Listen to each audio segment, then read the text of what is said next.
Alam niyo mo, ikukuwento ako sa inyo.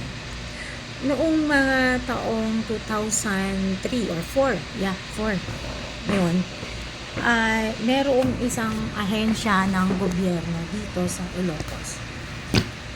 At nakipag-usap ako, nagtanong kasi ako. So, ang ginamit ko ay ang wikang Filipino. Sabi ba naman niya, i-translate ko na lang sa Filipino ha, in Ilocano, ang pagkakasabi niya ganito, bakit daw ako nagtatagalog, nasa Ilocos daw ako. So, ayun, ako naman, hindi kasi ako yung taong maboka that time ha.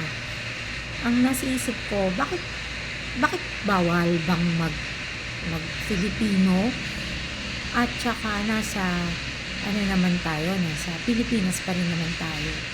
At mas nakakapagtanong ako kapag ginamit ko ay Filipino. Kasi oo, ako ay Ilocano. Kaya lang ko kasi lumaki ako ng Pangasinan. Sa Pangasinan, ang mostly na ginagamit talaga din is may kaunting Ilocano tapos Filipino na dun sa parting dun ha. Tapos may mga konting lang, Pangasinense. Ayan. So, ganun po. Kaya mas naging bihasa ako. Hindi ko naman clinic-claim na napakagaling ko ng mag-Filipino o gumamit ng wikang Filipino. Pero kung sa pagtatanong ganyan, mas nagagamit ko kasi yung Filipino. At saka, nung ako'y kolehiyo, Filipino major naman kasi ako.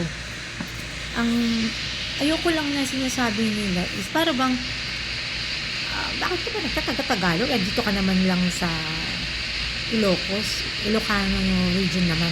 Parang ganun yung pagkakasabi kasi sa akin.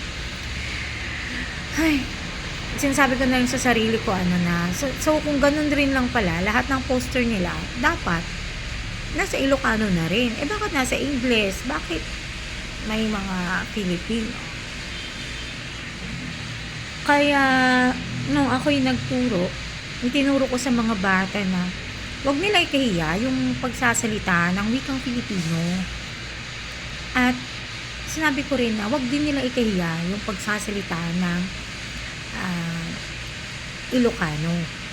Ibig sabihin, dapat nakakayang gamitin, kung ikaw ay Ilocano, kaya mong gamitin ang wikang Filipino na mawala sana yung sinasabi nila na, naku, para kasi ang tingin nila ang arte-arte mo kung nagpi-Filipino ka na Yan, ay nandito ka na nga sa Ilocano part. So, ano naman po ang opinion ninyo tungkol dito? Pabor ba kayo dun sa sinabi niya? Eto, respeto lang ho sa mga opinion po natin ha. Lahat po na opinion ninyo, welcome.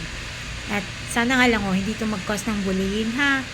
Itatanong lang po ako sa inyo kung pabor ba kayo doon sa sinabi niya na bakit pa nag-Filipino ka nasa Ilocano ka naman, parang gano'n. Sige nga, basahin ko po.